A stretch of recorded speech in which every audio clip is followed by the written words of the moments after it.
Hey, what's going on everyone? Welcome back. So, The Outer Worlds 2 just got a brand new patch. There's a lot more going on under the hood here than it might look like from the short list in the official notes.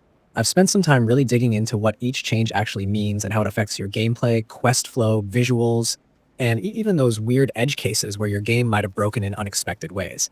So what you're seeing in this video is my expanded and detailed version of the game patch notes, something that explains not just what changed, but also why it matters for you when you're out exploring the Halcyon system again.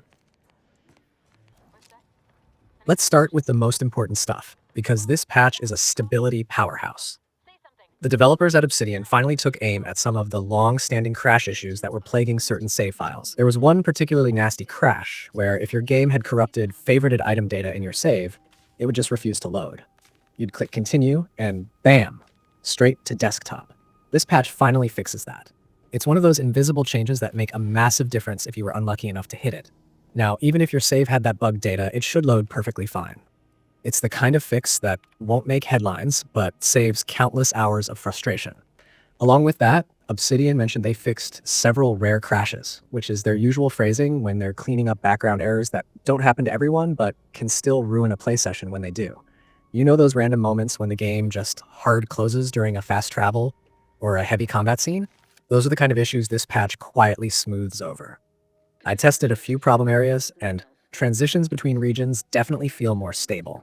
The stuttering when you load into a crowded hub seems less pronounced too, which is a nice touch even though it's not directly listed. Then there's a PlayStation 5 specific fix that's actually kind of funny when you think about it. If you started the game before the full installation was finished, like when only the first Playgo chunk was installed, and you tried to go past Horizon Point Station, it would just crash without warning. This update squashes that one too. It's the kind of fix that makes the game feel more polished on console, and it's good to see that the devs are paying attention to platform-specific quirks instead of just the PC build. Now, this patch didn't just target crashes, it also addressed one of the more confusing gameplay issues tied to the plug puller perk. If you've been running a character that uses that perk, you might have noticed some odd behavior, like combat encounters not progressing, or scripted events just refusing to continue.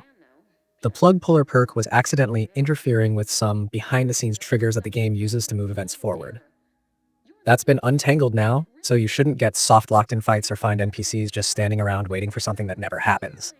It's the kind of fix that feels small, but it's crucial for anyone playing with unconventional builds or perks. There's also a subtle fix to how your conversation history behaves. A few players were noticing that their dialogue logs, the record of conversations you've had, were randomly wiping themselves. It wasn't game-breaking, but it was frustrating if you were trying to keep track of story details or remember what a character said 3 missions ago. That reset issue has been fixed, so your logs should now stay intact. Alongside that, they also fixed an odd problem where some cleared areas of the map would repopulate enemies or reset certain interactive objects. Now, once you've cleared a region, it stays cleared. That means less backtracking and fewer "wait, didn't I already do this" moments. Let's move into quest fixes, because that's where a lot of this patch's weight sits. Some of these were long-standing bugs that actually broke quest progression completely. Starting with Inez, one of the recurring NPCs, there was a bug where her introduction voice line just wouldn't trigger when you first met her at the Ministry of Accuracy. You'd walk up expecting a scene, and instead she'd just stand there awkwardly. That's fixed now, and her argument chain with Milver Street finally moves forward correctly too. This one's particularly nice because even existing saves that were stuck on that broken dialogue should now resume as normal. Then there's Aza, who had one of those strange edge cases that only happen if you play in a very specific way. If you went through the N-Ray range and decided to kill everyone there before ever speaking to her, she just wouldn't appear or start her quest outside the area. This patch fixes that, so even if you went full chaos mode and cleared the place early, Aza now correctly appears and gives you the dialogue needed to progress her storyline. Another big quest-related fix involves the OA troopers spawning at the wrong time in the ACHQ area. This was a nasty one because it could literally stop your main story progression. The troopers would spawn before they were supposed to, blocking the proper flow of events. The patch corrects that timing, but there's an important note from the devs. You'll need to load a save from before that fight for the fix to fully apply.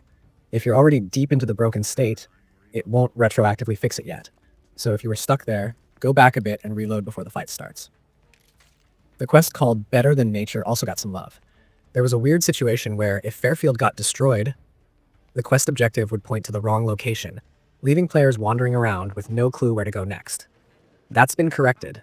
Now it properly redirects you to Inez instead of sending you to a dead objective marker. It's one of those little polish fixes that just makes the questing experience smoother and more consistent. Oh, and for those of you who were stuck at the free market station because of the infamous Autos Lock puzzle bug, good news. That's fixed. The puzzle now actually works, which means you can complete that sequence without wondering if you missed something obvious. Turns out it wasn't you, it was the game all along. Now let's talk visuals, because this patch also touched on the graphics side, especially for consoles. On PlayStation 5 Pro, the game's upscaling system has been switched to TSR, which stands for Temporal Super Resolution. The difference is immediately noticeable, especially in areas with dense vegetation like Paradise Island. The grass no longer looks like a blurry mess, and the lighting noise, the kind of grainy shimmer you sometimes see around bright edges, has been greatly reduced. It gives the game a cleaner, more stable look overall. Xbox users got a similar polish pass. There was an issue with what they call blue noise showing up along the edges of grass and on in-game monitor screens. That's now fixed, so the world should look smoother and more natural. If you're on Series X or S, the visual difference might be subtle at first glance, but once you know what to look for, it's hard to miss how much cleaner the environment feels after the patch. Audio got some attention too. If you were using the double jump boots, you might have noticed that the sound effect sometimes played way louder than it should. It wasn't just a small audio bug. It could actually double the volume level, which was jarring if you were wearing headphones. The patch normalizes that sound, so it fits naturally into the overall soundscape again. Now, one thing worth mentioning is that the developers have kept versioning consistent across all platforms, even though it looks a little different. On consoles, it shows up as 1.04.001, but if you're on PC, it's labeled as 1.0.1. It's the same patch, just different numbering systems between the console and PC ecosystems. The file size is around 1.2 gigabytes on Xbox Series X, give or take depending on your region, so it's not massive, but it's definitely more than a quick hotfix. That's because it's dealing with a mix of quest scripting, stability improvements, and platform-level optimization. This patch might not look flashy at first, but it's a quiet, important milestone for the game's stability. Every time Obsidian releases one of these smaller updates, they're tightening up the systems that make the game run smoother for long-term players. When you've got a massive RPG like this, branching dialogue, choice-driven consequences, complex AI routines, these kinds of maintenance updates are what keep the experience playable months or even years down the line. From a player's perspective, the takeaway is pretty straightforward. You can now play through quests that might have been bugged before, load saves that were previously dead, and enjoy cleaner visuals on both PS5 and Xbox. If you've taken a break from the game because you ran into one of those blockers, this patch is a good reason to jump back in. I also want to point out how Obsidian seems to be listening more closely to community feedback lately. A lot of these fixes came from player reports, things like the Autos Lock puzzle, the Aza quest issue, even the upscaling complaints on PS5. They weren't ignored. They were actually acknowledged and patched within a fairly short window. That's a good sign for future updates and expansions. So overall, this is one of those updates that might not make flashy headlines, but has a huge impact on the feel of the game. It smooths out the rough edges, makes the quest logic more reliable, and takes care of a bunch of those smaller issues that make players quit out of frustration. If you're on PC, expect faster load stability. If you're on console, expect cleaner visuals and fewer random crashes.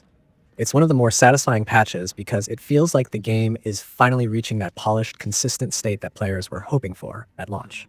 And that's about it for my full breakdown of the Outer Worlds 2 patch 1.004.001. I wanted to go beyond the bullet points and give you a sense of how these fixes actually affect the game you're playing right now. If you've been holding off for a smoother experience, this update really is the one to install. It doesn't reinvent the game, but it makes it feel whole, and in a complex RPG like this, that's exactly what we needed.